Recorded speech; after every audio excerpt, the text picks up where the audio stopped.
Hello दोस्तों। तो पिछले क्लास में हम लोगों ने कश्मीर के राजवंश को पढ़ लिए थे और कश्मीर के राजवंश के अंतर्गत कारकोट वंश, उत्पल वंश और लोहार वंश को पढ़े थे। आज की क्लास में हम लोग गुर्जर प्रतिहार वंश को पढ़ने वाले हैं। अगर बात करें गुर्जर प्रतिहार वंश की, अगर बात करें तो एहोल प्रशस्ति अभिलेख में सर्वप्रथम गुर्जर जाति का उल्लेख किया गया है।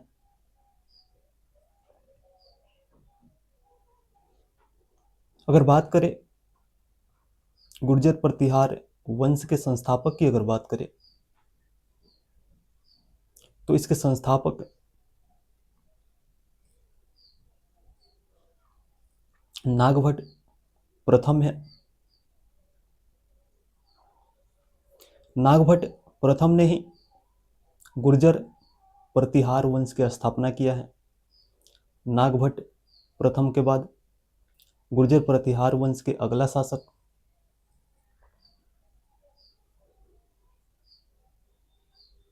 वत्सराज बनता है। और जो वत्सराज है, वत्सराज को ही गुर्जर प्रतिहार वंश का वास्तविक संस्थापक माना जाता है। और जो वत्सराज था, इस वंश का शक्तिशाली शासक था।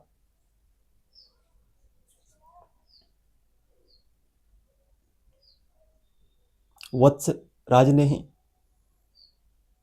कनौज को लेकर जो त्रिपक्षीय संघर्ष हो रहा था, उस त्रिपक्षीय संघर्ष में गुर्जर प्रतिहारों की तरफ से वत्सराज ने ही भाग लिया था।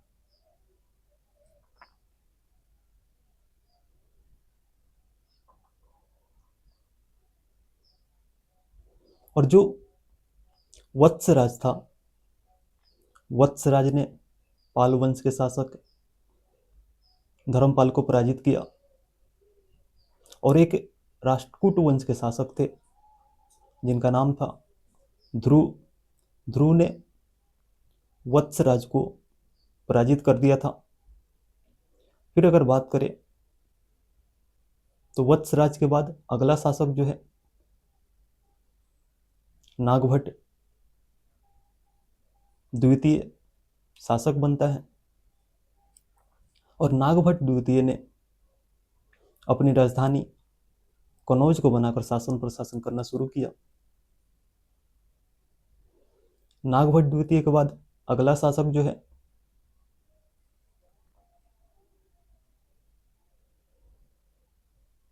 मिहिर भोज बनता है।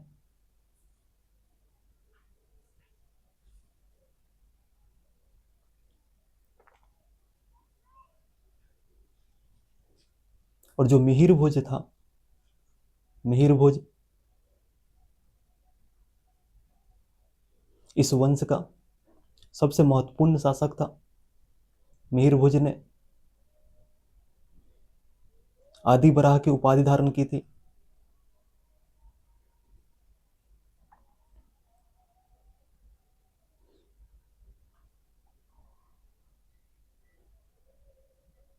और मिहिर भोज के विषय में जानकारी, इनके उपलब्धि के विषय में जानकारी ग्वालियर प्रशस्ति अभिलेख से मिलता है। फिर अगला शासक जो है महेंद्रपाल प्रथम बनता है। अगर बात करें महेंद्रपाल प्रथम की,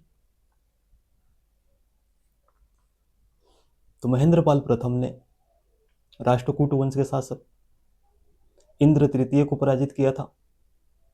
और महेंद्रपाल प्रथम के दरबार में ही राजशेखर ने कर्पूर मंजरी, काव्य मीमांसा की जो रचना है राजशेखर ने ही किया है। और जो राजशेखर थे महेंद्र पाल प्रथम के दरबार में रहते थे। महेंद्र पाल प्रथम के बाद में अगला शासक महीपाल प्रथम बनता है। और महीपाल प्रथम के समय में ही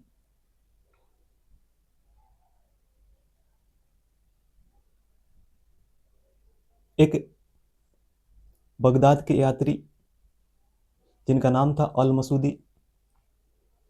अल मसूदी महीपाल प्रथम के शासनकाल में ही भारत की यात्रा पर आया था। वहीं अगर बात करें इस वंश के अंतिम शासक की, अगर बात करें तो इस वंश का अंतिम शासक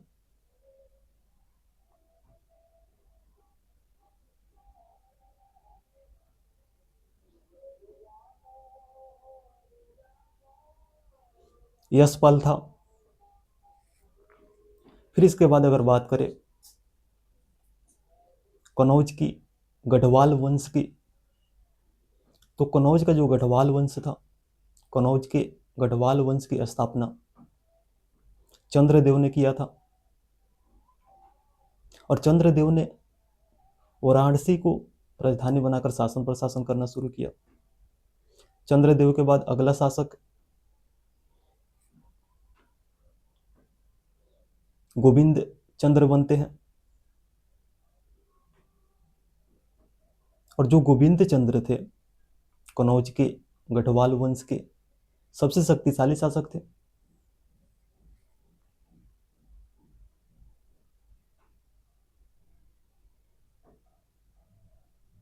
गोविंद चंद्र के दरबार के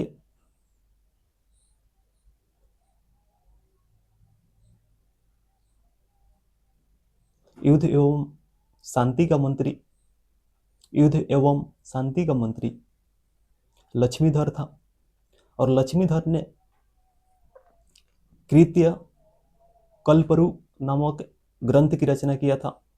कृत्य कल्परु नामक ग्रंथ की रचना जो है लक्ष्मीधर ने किया था।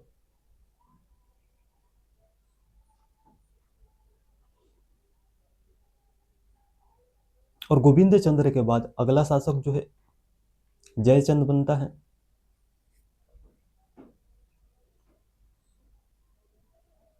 जयचंद के दरबार में ही हर्ष नामक एक विद्वान रहता था। और हर्ष ने ही नौसाद खंडन खंड की रचना किया था। और जो जयचंद थे, जयचंद और जो तुर्की आक्रमणकारी था मोहम्मद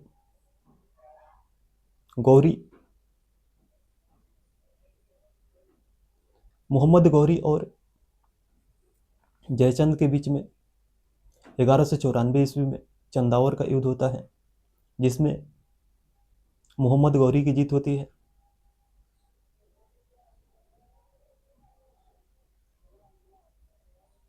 तो जब हम आप लोगों को मध्यकालीन भारत के इतिहास को पढ़ाएंगे तो मध्यकालीन भारत के इतिहास में ही आप लोगों को पढ़ना है मोहम्मद गौरी के बारे में। मोहम्मद गौरी के 3 गुलाम थे। और जो मोहम्मद गौरी का शासनकाल था 1175 से लेकर 1206 ईस्वी तक, 1205 ईस्वी तक, और 1206 ईस्वी में मोहम्मद गौरी का निधन हो जाता है। और मोहम्मद गौरी के 3 गुलाम थे। पहला कुतुबुद्दीन ऐबक, यालदूज और कुबाचा। उनका उत्तराधिकारी जो है कुतुबुद्दीन ऐबक बनता है। और कुतुबुद्दीन ऐबक ने ही गुलाम वंश की स्थापना करता है।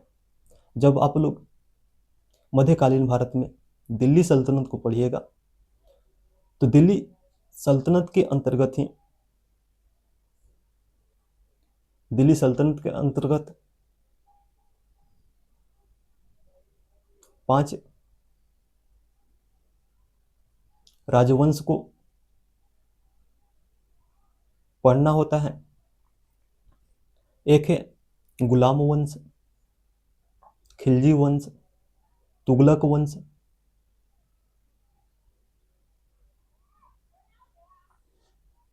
सैयद वंश और लोदी वंश। तो जो गुलाम वंश है, गुलाम वंश की ही स्थापना जो है कुतुबुद्दीन ऐबक करता है। और कुतुबुद्दीन ऐबक के बाद अगला शासक जो है आराम शाह बनता है।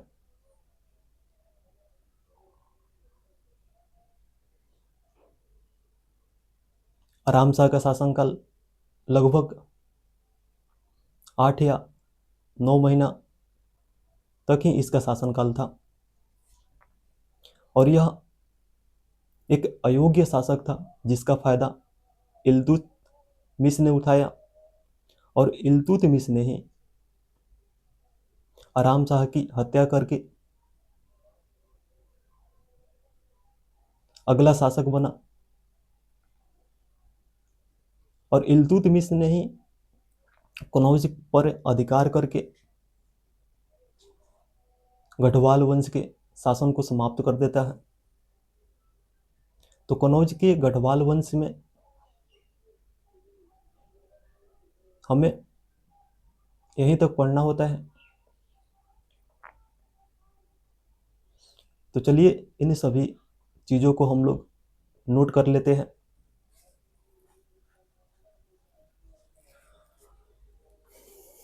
तो सबसे पहले हम लोगों ने पढ़ा गुर्जर प्रतिहार वंश को। गुर्जर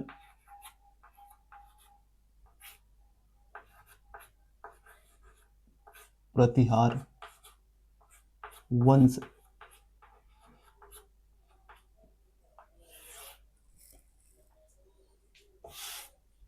और गुर्जर जाति का उल्लेख जो है सर्वप्रथम गुर्जर जाति का उल्लेख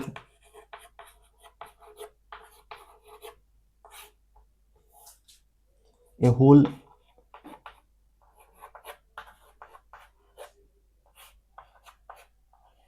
प्रशस्ति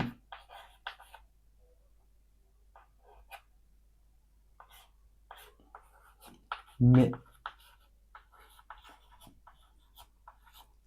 देखने को मिलता है।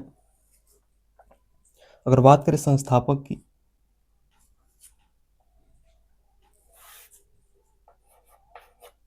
संस्थापक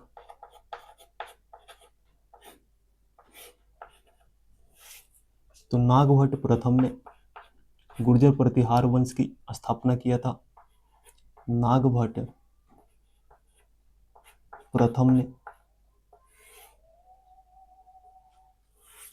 और नागभट्ट प्रथम के बाद अगला शासक जो है वत्स राज अगला शासक बनता है। और जो वत्स राज है इस वंश का शक्तिशाली शासक था। शक्तिशाली शासक था। वत्स राज को इस वंश का वास्तविक संस्थापक माना जाता है। वास्तविक संस्थापक माना जाता है।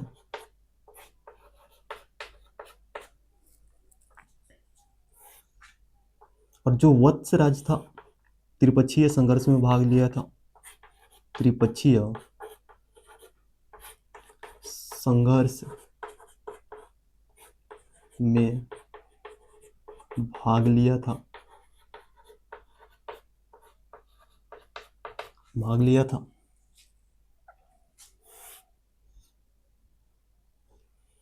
और वत्सराज ने पाल शासक धर्मपाल को पराजित किए थे। और राष्ट्रकूट शासक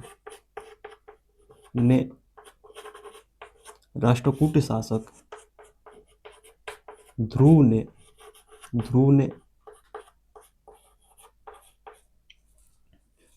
इनको पराजित कर दिया था, पराजित किया था। वत्सराज के बाद में अगला शासक जो है नागभट्ट द्वितीय बनता है। और नागभट्ट द्वितीय जो है कनौज को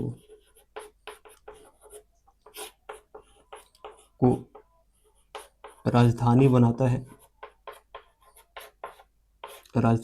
है। फिर अगला शासक जो है मिहिर भोज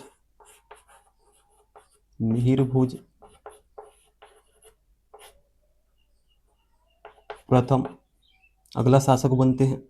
और जो मिहिर भोज प्रथम थे, इस वंश का सबसे महत्वपूर्ण शासक था।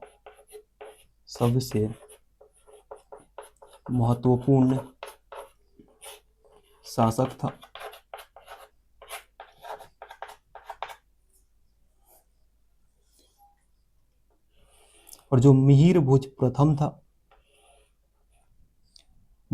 प्रथम ने आदि बराह की उपाधि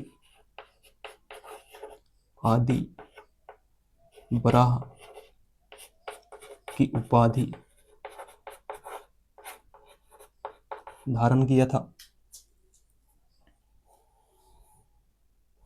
और मिहिर भोज प्रथम के उपलब्धि के विषय में जानकारी, उपलब्धि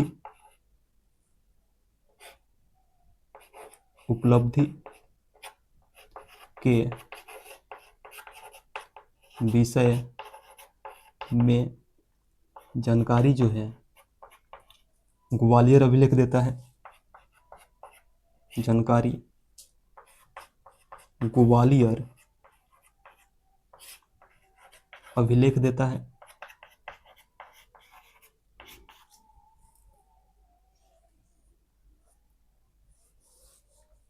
ग्वालियर प्रशस्ति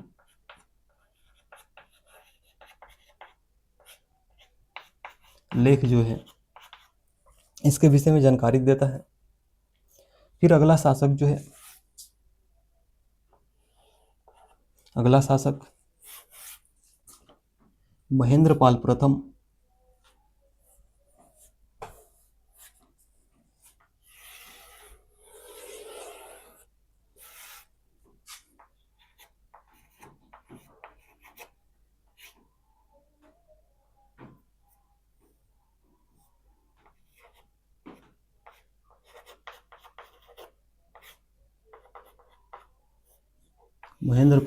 बनता है। और महेंद्रपाल प्रथम ने राष्ट्रकूट शासक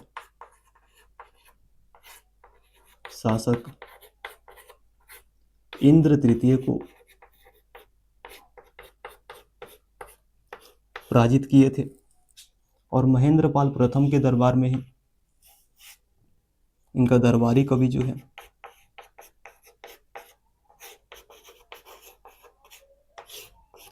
राजशेखर था। और राजशेखर ने कर्पूर मंजरी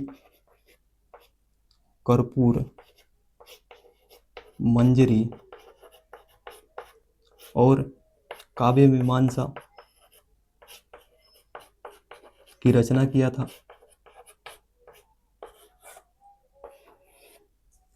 और इस वंश के अंतिम शासक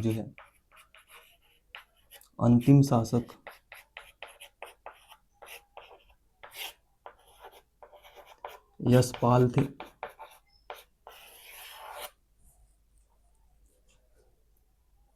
तो इसको नोट कर लीजिएगा।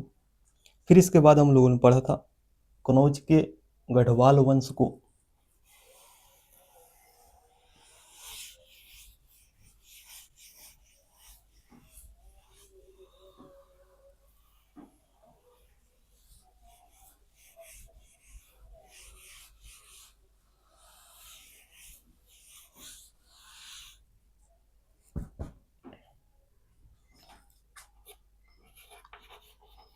कनौज का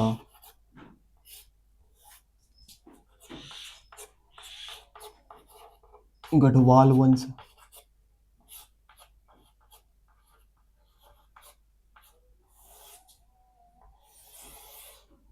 और कनौज के गढ़वाल वंश की स्थापना जो है,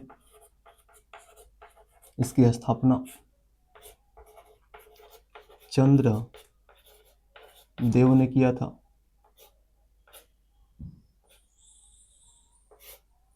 और चंद्रदेव ने अपनी राजधानी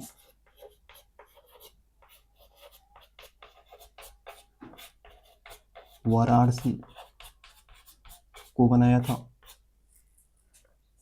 फिर अगला शासक जो है, चंद्रदेव के बाद में अगला शासक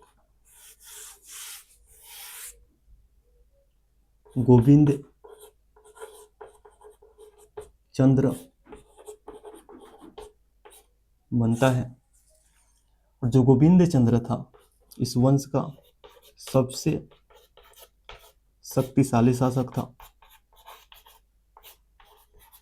सबसे शक्तिशाली शासक था।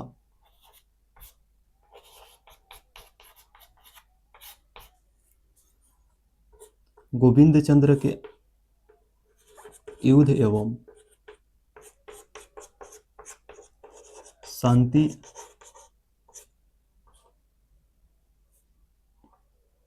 मंत्री जो थे, युद्ध एवं शांति विभाग के मंत्री जो थे, लक्ष्मीधर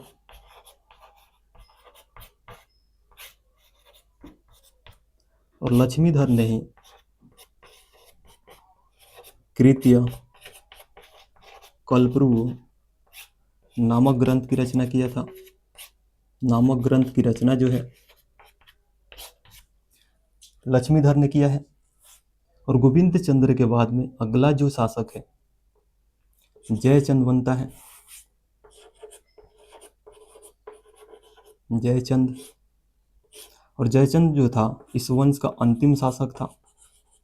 अंतिम शासक था।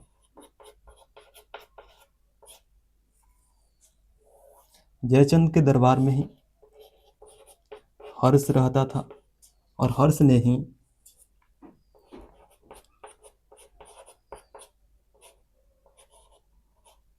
नौशाद और खंड की रचना किया था। जयचंद और मोहम्मद गौरी के बीच, जयचंद और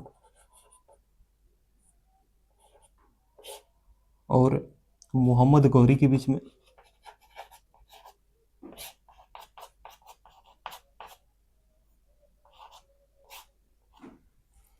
ग्यारह सौ 94 ईस्वी में चंदावर का युद्ध होता है। चंदावर का युद्ध होता है और चंदावर के युद्ध में मोहम्मद गौरी की जीत होती है और जयचंद की हार होती है। आगे चलकर इल्तुतमिश ने कनौज पर अधिकार कर लिया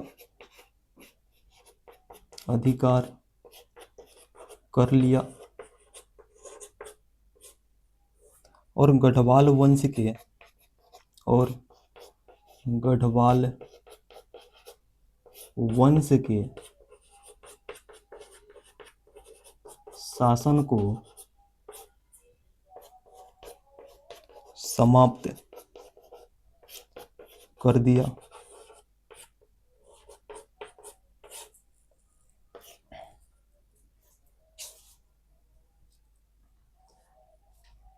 तो अगले क्लास में हम लोग सांगभरी के चौहान वंश को पढ़ने वाले हैं। तो चलिए मिलते हैं नेक्स्ट क्लास में। जय हिंद दोस्तों।